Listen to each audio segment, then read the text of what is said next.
You know, 4 years ago, just 4 years ago, some people thought that I ought to be running for the United States Senate. But I gotta tell you, I had no plans to run for office. I mean, really. When my job setting up the new consumer agency was over, people asked me what I was going to do next, and I told them, I'm going to Legoland. And it's true. I herded up the children and the grandchildren and the nieces and the nephews and did exactly that. But I want to say, in running for the Senate, your senators were terrific to me. From the very beginning and every step along the way. They've been there with encouragement, with good advice, with friendship. I am very grateful to Dianne Feinstein and Barbara Boxer. Very grateful. Thank you.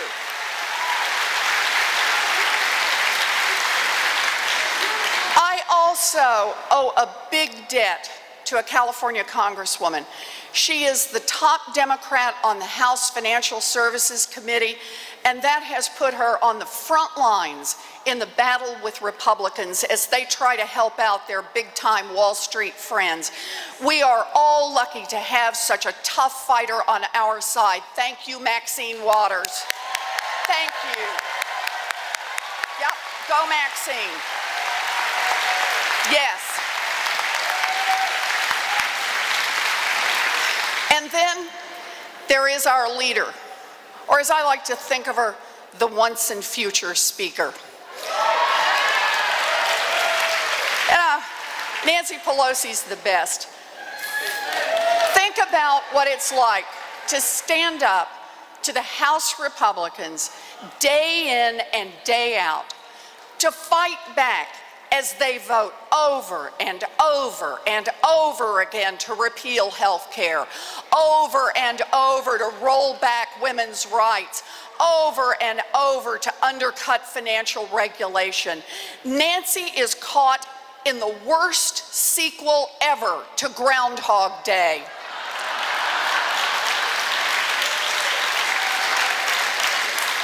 But she fights for us on student loans, on protecting financial reforms, on defending America's workers. We're counting on you, Nancy. Thank you. Thank you. You bet. And there's one more person that I want to give a shout out to. Your Attorney General, Kamala Harris.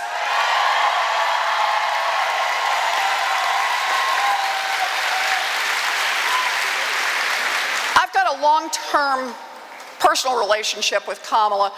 When the housing bubble burst and Californians were hit particularly hard, I was working to set up the new consumer agency to protect people who'd been tricked and trapped by those lousy mortgages. I worked with Kamala up close and personal. We were in the trenches together, and the big banks were fighting us tooth and nail. That woman was fearless.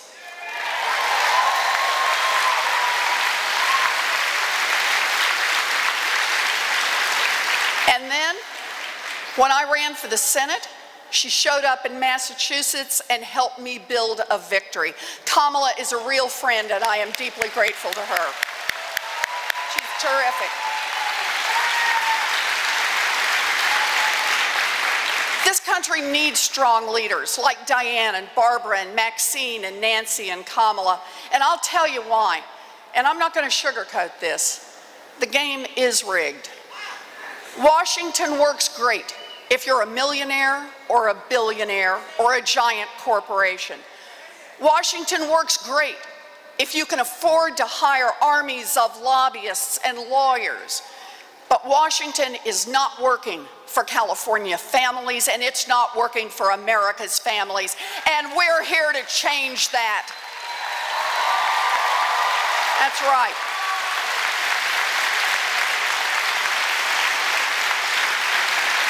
It wasn't always this way. For much of the 20th century, we built an America where, year after year, workers saw higher incomes. They bought houses and cars, and they got their own little piece of the American dream. We built opportunity, education for our kids, roads and bridges and power so businesses could grow and get their goods to market and build good jobs here in America. Research so that we would have a giant pipeline of ideas that would permit our children and our grandchildren to build a world we could only dream about. Now, we weren't perfect.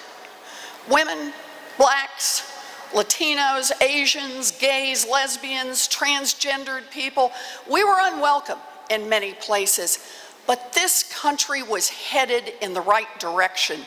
We were growing an economy and we were bending it toward more opportunity for everyone.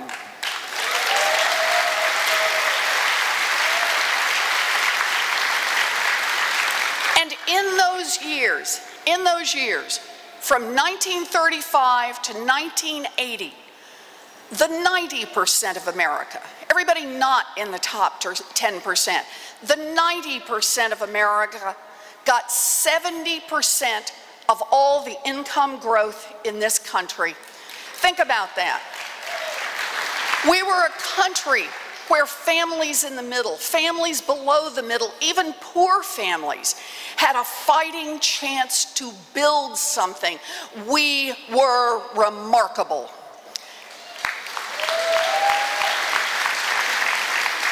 And then it changed. The change started right here. The epicenter of the political earthquake that shook America's middle class to its core started right here in California, right here with your former governor, Ronald Reagan. For more than 30 years, starting with Ronald Reagan, the Republican leadership latched onto an idea it called trickle-down economics. And then they got to work.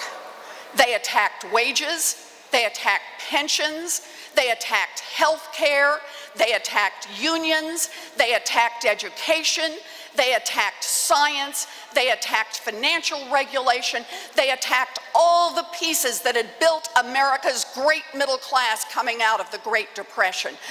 Why? Why? Why go after hard-working people? Why go after seniors and students? Why? To give bigger breaks and more special deals to those at the top. Trickle-down economics was nothing more than political cover for helping the rich and powerful get richer and more powerful.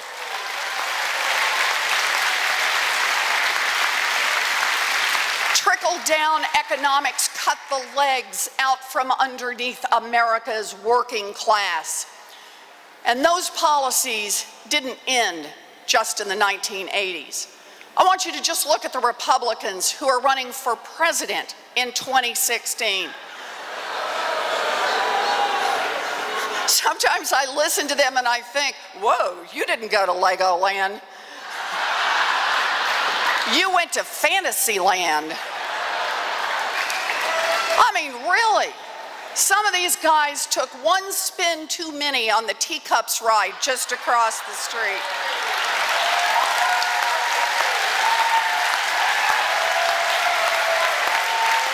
Whew. Last week, just last week, Jeb Bush said that the way we'll fix devastating problems in Baltimore is, wait for it, to blame the teachers. Now that's an exercise in Republican leadership. Ignore a problem that needs fixing and then point fingers at the people who are actually trying to make it better.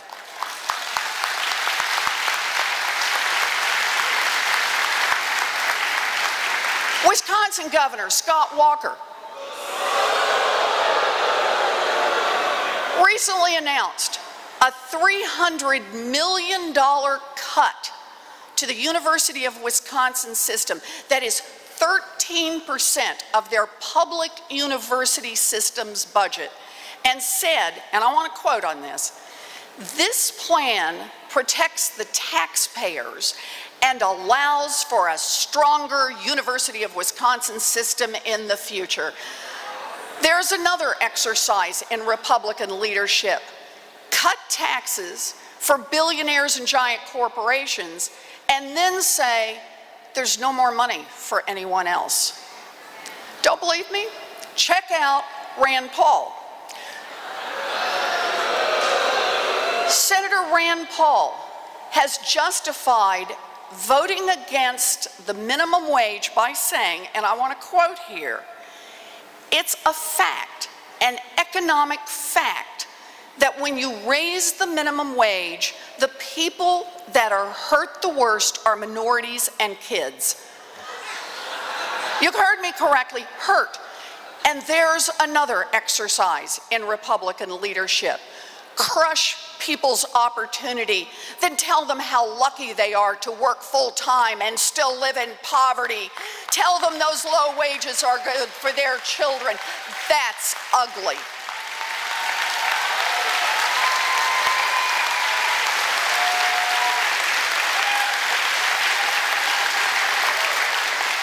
You know, the Republicans keep pushing the same ideas over and over, pretty much no matter what kind of problem they're trying to solve. Addressing challenges in our cities, building our higher education system, no matter what problem they're trying to solve, the answer is always the same. Lower taxes for the rich and turn loose the biggest corporations to do whatever they want. And what's been the result? Remember how we talked about just a minute ago, from 1935 to 1980, the 90% got 70% of all income growth? Well, from 1980 to 2012, the era of Republican economic ideas, how much did the 90% get? Answer, 90% got nothing, none, zero. All of the income growth went to the top 10%. This country isn't working for working people, it's working only for those at the top. That's not the American dream, that's the American nightmare.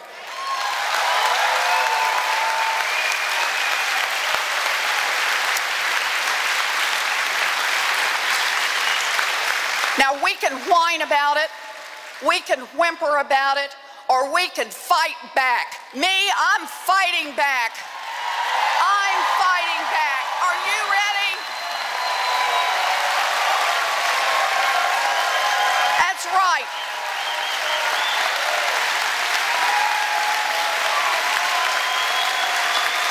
And that's right. And here's the best part. It's not just us. America is ready to fight back. That's right.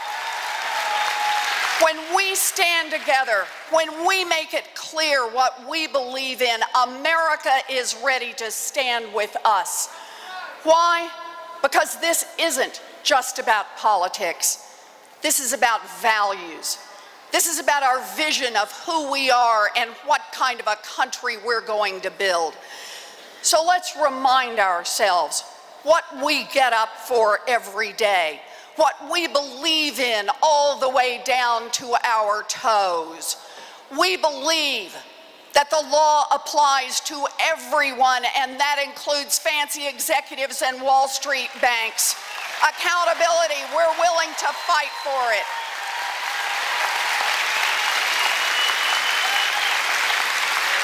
We believe in science, that climate change is real, and it is our moral duty to protect this planet so our children and grandchildren can survive. Yes, ma'am. And we're ready to fight for it.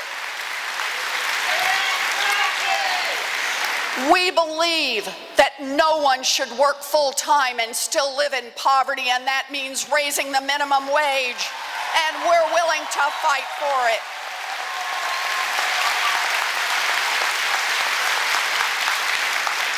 We believe that workers have a right to come together, to bargain together, to fight as unions, and to rebuild America's middle class. And we're willing to fight for it. You bet. We believe believe that every kid should have a chance to get a good education without getting crushed by student loan debt. And we're willing to fight for it. Yes.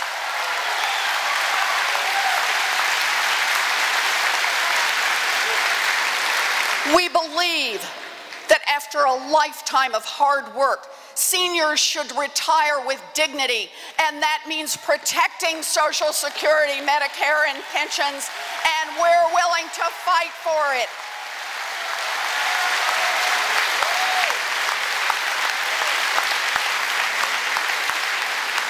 We believe that immigration has made this country